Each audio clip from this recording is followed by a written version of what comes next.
Obviously, Robert F. Kennedy Jr. announced formally his run for president as a Democrat in 2024 over this past week. Our friend Sabby Sabs was actually in the audience with a camera and mic set up, so we will probably talk more about this with her on Sunday, since she will be guesting on this program Sunday night at 7 p.m. That's April 23rd, so make sure you tune in. But in the meantime, let's take a brief look at a snippet of interest from RFK's speech here. Unlike Marianne Williamson, RFK did make mention of Joe Biden's foreign policy and his failed strategy in Ukraine, so credit where credit's due. Let's take a look at this. First, it's a good sign he hasn't blown too much of his campaign budget on the logo, right? Yeah. Didn't really waste much money there. Just kept it very simple. that is the simplest and laziest logo I've ever seen. It's just literally someone typed out on a piece of poster board, Kennedy24.com. Okay, good. He made it himself. Perfect. All right, here we go.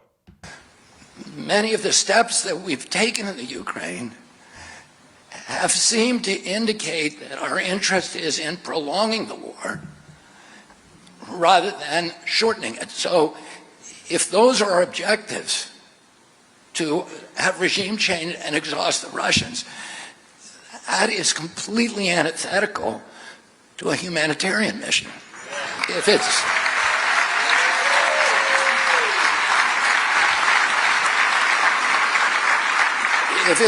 If we're there for a humanitarian mission, it means to reduce bloodshed and bring an end to the war quickly. If we're there to exhaust the Russians or regime change, then doesn't it mean that the Ukraine is just a pawn in a geopolitical battle between two great superpowers, and that our strategy is to put the flower of Ukrainian youth into an abattoir of death in order to exhaust Russia? And if that's true, then we need to know about it. If it's not true, then we need a pretty good discussion with the President and the Secretary of Defense and others to tell us exactly what are we doing there. And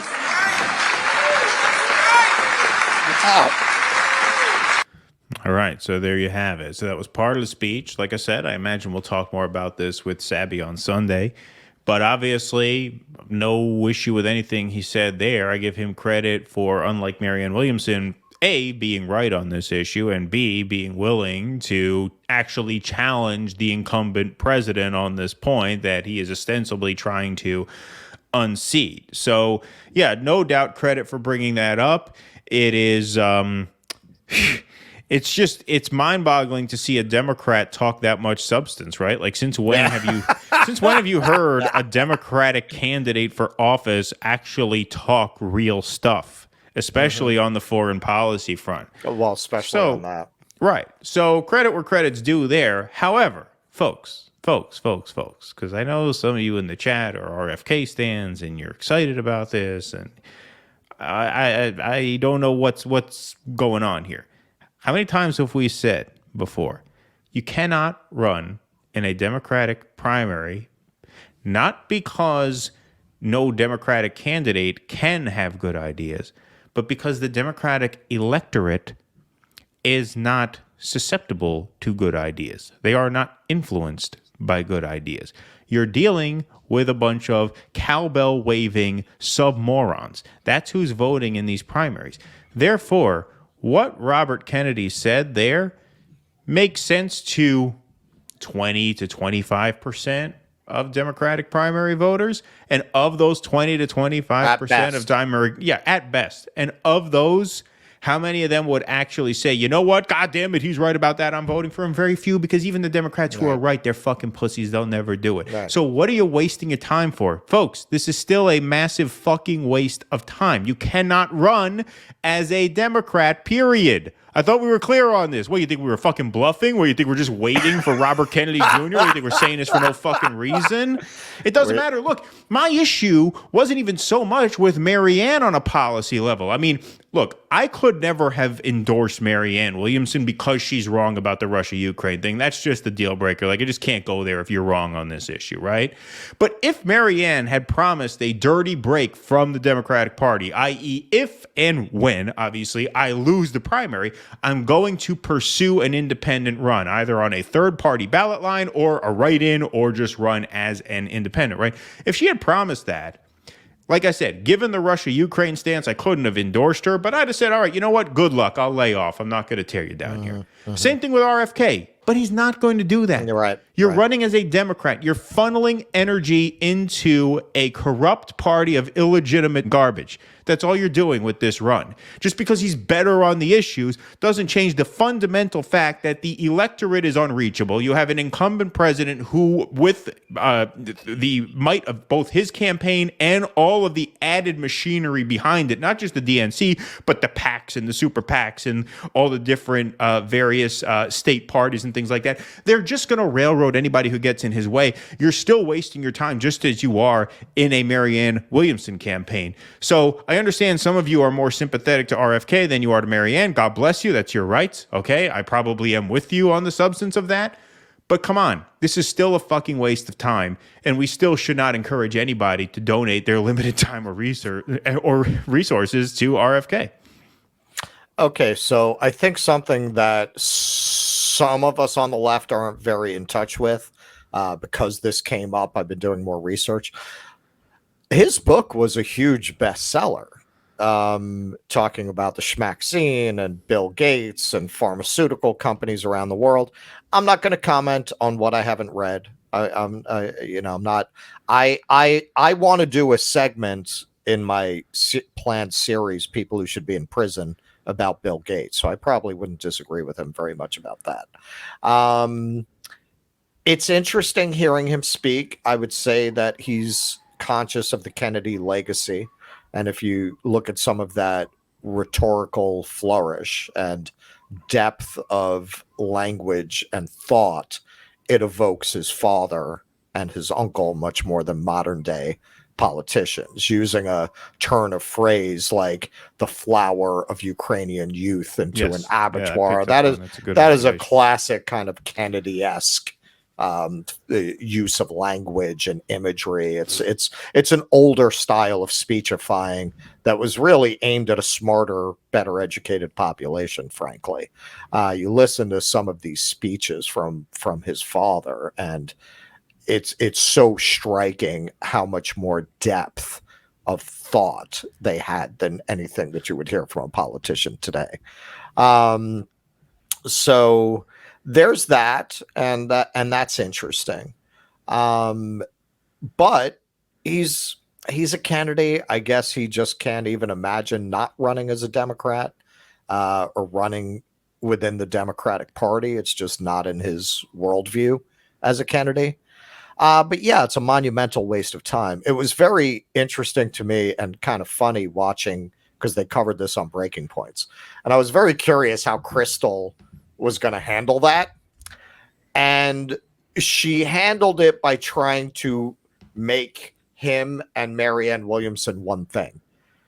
Well, this really shows that there's a lot of appetite for it, because they were covering a poll that gave him 14% after his announcement.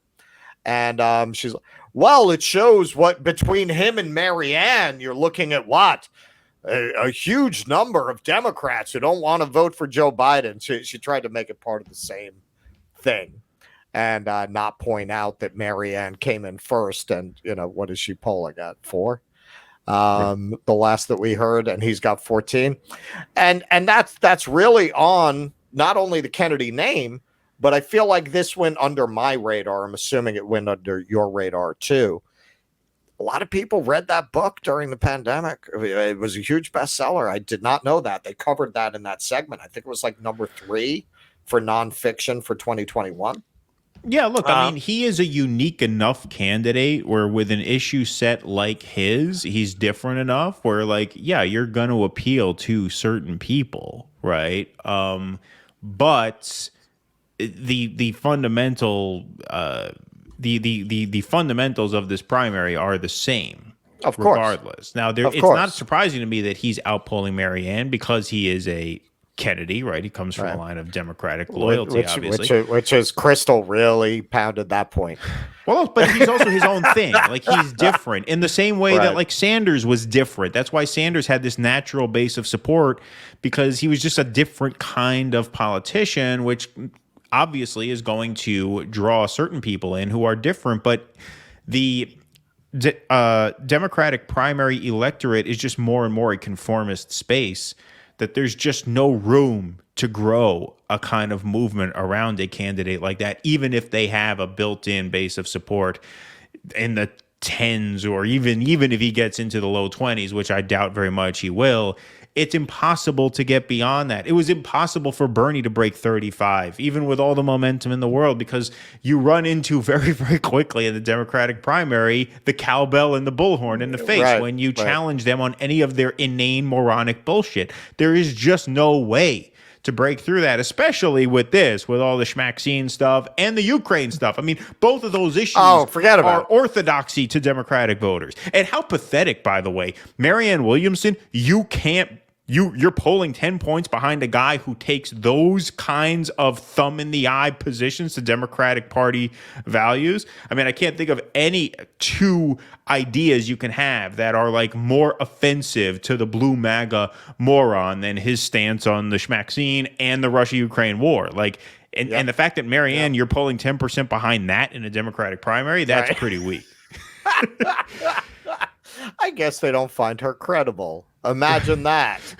Imagine that. You know what I would find fascinating? I would love to see a demographic breakdown of where that 14% is coming from, because for him to get that high, I think maybe a certain element of it, maybe a quarter of that number, are the old people who vote in Democratic primaries who just want to vote for a candidate.